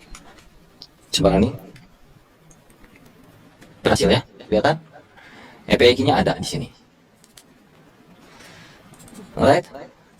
Kita bikin lagi di sini cons API key biar masuk langsung ke dalam responnya. Jadi di sini tinggal console log API key NJS X key 123, key-nya dapat. Oke, tahapan berikutnya get picture. Get picture itu kita bisa jalanin di sini. Get picture dengan API key. Di sini dengan API key. Ya, karena API key punya ini nggak sinkronus, jadi ini akan berjalan. Tengok, return pictures loh. Picturesnya sebentar. Picturesnya console log, gua kurang console log.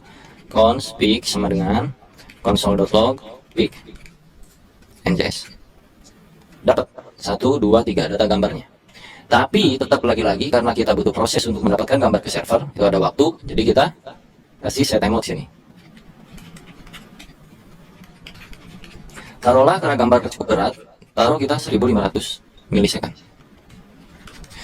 Baru dia akan mereturn sebuah picture. Oke, ini masih sama nih, gua run. Undefined. Gimana caranya? Lakukan hal yang sama lagi kalau callback. Callback. Oke, ganti return jadi callback. Kasih kayak gini. Di sini nggak bisa lagi kayak gini. Lalu harus get pictures, kasih API key, kasih function. Dalam function ini ada apa? Ada responnya. Lu bikin pemanggilannya pictures sama dengan response. Console log pictures-nya. Misalnya di sini gua ganti objek pictures-nya jadi pic. So di sini kita manggilnya tinggal pic. Di sini juga tinggal pic. Kalau sekarang kita running ada, tapi dia jeda 1500 milisecond. Contoh, kalau kita kasih ini biar lebih enak nih, jadi tahu mau proses yang mana. Processing pictures now. Coba NJS lagi. Processing token user API key processing picture now dapat. Gitu. Cuman pertanyaannya adalah, apa iya harus sampai melorot seperti ini? Ini disebutnya nested callback. Ya, function di dalamnya ada ini, di dalamnya ada function lagi, function. Cara sederhananya lu bisa pakai yang namanya promise juga. Lu bisa pakai yang namanya promise. Jadi kalau ini gua konversi, gua akan bikin satu file baru di sini. Gua pindahkan ini ke sini dulu. Gua kembalikan ini ke kosongan lagi. Kita bakal hilangin callback yang ada di sini. Ini gua hilangin, mana callbacknya kita hilangin. Awasin. Dan ini gua hapus lagi. Oke. Ini kita return seperti biasa. begini lagi ya, nggak ada callback ya sekarang ya. Tapi kita pakai yang namanya promise Pak. Jadi sini gua akan return promise seperti ini. Promise menangkap dua parameter, ada success, ada fail, kayak gitu. Oke, lalu set timeout ini gua masukkan ke dalamnya. So, success ini akan menghasilkan isian yang harusnya keluar gitu. Kalau failed ya, kalau gagal ke failed. Jadi set timeout ini misalkan di dalam sini ada validasi nih. If username tidak sama dengan kayak gini, Dea_Afrizal, maka gua akan violatekan ini. Sorry, wrong data. Gitu. Tapi jika tidak, else atau nggak salah gini aja. Success kita kirimnya apa tadi, token dan juga username-nya ya, atau tokennya doang ya. Udah, gini aja. Kalau kita coba running ini dengan cara kayak tadi, kalau user sama dengan login dengan username Dea_Afrizal, kan harusnya muncul ke sukses ya, ke sukses ini. Karena kan username tidak sama dengan Dea_Afrizal, maka violate, sorry, ulang data. Harus Dea_Afrizal ceritanya. Kalau kita konsol log usernya, akan terjadi promise pending seperti itu. Kenapa? Karena user itu ada di dalamnya lagi. Kalau callback tadi di sini function, ya kan? Kalau promise, ya, promisean itu kita pakai user.then, kayak gitu. User.then, kasih di dalamnya function sini. Ini kayak callback lagi, cuman ya kayak begini aja gitu, terpisah function gini. Console log di sini, contohnya. Kemana tadi? Nah ini, kalau kita run, lalalanya muncul, artinya di dalam function ini ada sesuatu. Ya, coba dulu X, apakah iya ada X? Ada tuh, dapat tokennya. Berarti ini adalah response sama kayak yang tadi, ya. Jadi ini kalau kita konsol response, sama tuh, dapat tokennya, ya kak. Nah kalau kita mau lanjutin yang ke sini, ya sama juga, kita kasih return promise di sini. Ini if-nya di dalam sini ya. Oke, bentar, gue kasih return new promise. Dia punya success dan juga dia punya failed. Lalu di sini dia punya function. Ya ini function ya. Ini ada callbacknya 2 biji. Lu masukin ini di sini. Kalau tokennya ada, maka nah ini tinggal kembaliin ke success. Seperti ini suksesnya. Lalu jika tidak ada, atau kita balikin aja deh ya. If tidak token, maka violate. No token included. Misalnya no token ya, no token aja gini lah. Sorry, no token, cannot access. Oke. Ini misalnya. Kalau ada maka set timeout sukses ke API bla bla bla bla bla. Nah, kalau kita manggil di sini nggak akan bisa, kita harus di sini karena kita kan di sini punya apa tadi? Const token sama dengan response. Sama aja kayak yang tadi lagi, balik lagi gitu. Get apa tadi? Get user ya.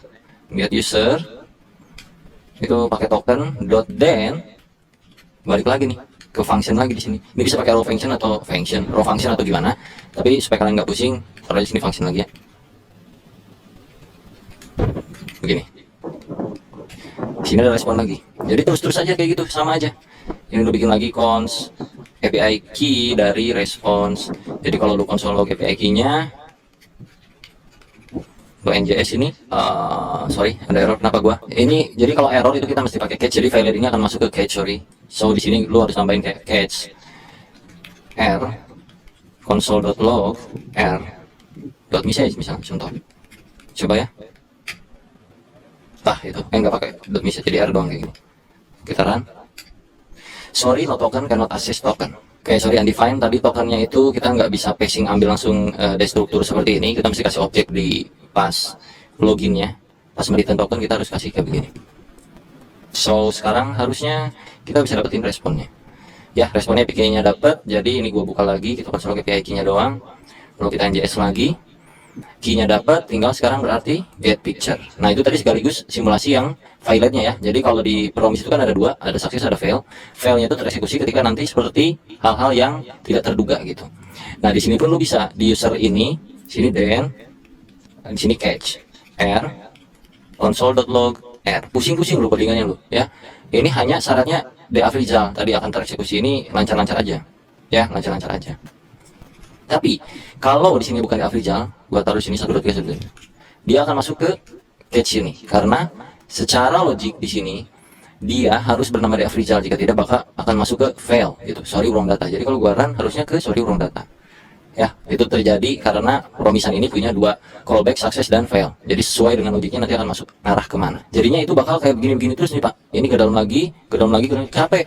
Dan ini akan nested seperti yang tadi, sama aja.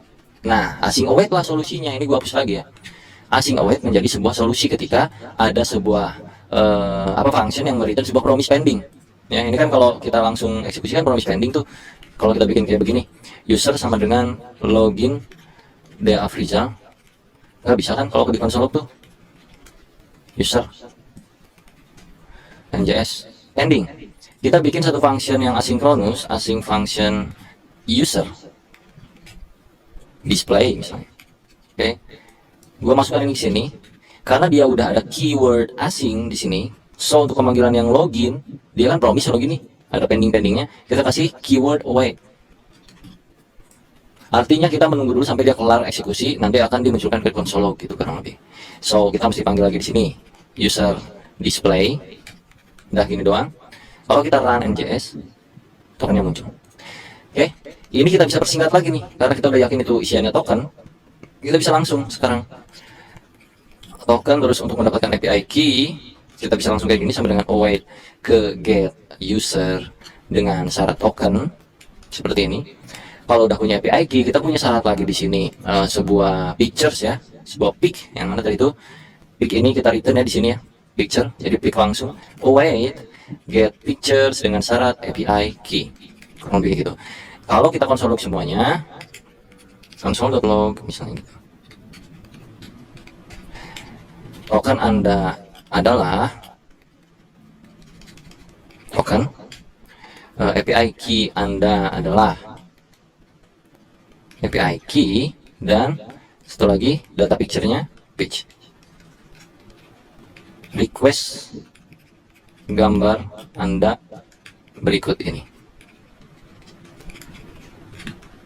Hasil request gambar berikut ini gitu. Jadi kalau gua run sekarang masih terjadi error. Kenapa? Karena pitch itu ada something wrong. Tunggu. Pitch return, ini masih return, ini belum dikasih promise ya, mohon maaf. Ini kita kasih promise di sini. Return new promise, gampang ya caranya ya. Tadi kan kita pakai arrow function nih, arrow function. Ini bisa pakai nggak arrow function juga bisa, sama aja. Jadi yang paling mudah sih arrow function seperti ini, tinggal masukin if-nya ke sini, gitu. Ini kasih success atau fail. Kalau orang lain biasanya tuh reject dan apa satu lagi? Resolve ya, resolve and reject gitu. Kalau gue sih success dan failed kurang lebih kayak gitu, biar gampang aja bacanya gitu. Resolve, reject. Right, jadi jika API key-nya ada, maka sini. Nah, kita bagiin lagi logiknya. Jika tidak ada API key, maka violate no API key, cannot access misalnya gitu. Ya. Tapi jika tidak, maka kita akan return ke success di sini. Seperti itu. So, kalau kita running lagi, token Anda adalah sekian, API key Anda adalah segini, hasil request gambar Anda berikut 1, 2, 3 gitu. Right, cukup paham tentang asinkronus di JavaScript dari pengimplementasian yang kita lakukan hari ini? Bagaimana? Kalau misalkan kita nggak pakai ini ya di sininya untuk ngecek validasi yang error-errornya gitu, itu biasanya kita harus pakai try and catch ketika kita mau mengeksekusi await-awaitan ini. Jadi masuk ke catch-nya itu di sini. Try terlebih dahulu, terus lu catch di sini. Catch R. Oke, console.log R-nya. Try ini begini, kurang lebih kurang rapi ya, mohon maaf bentar.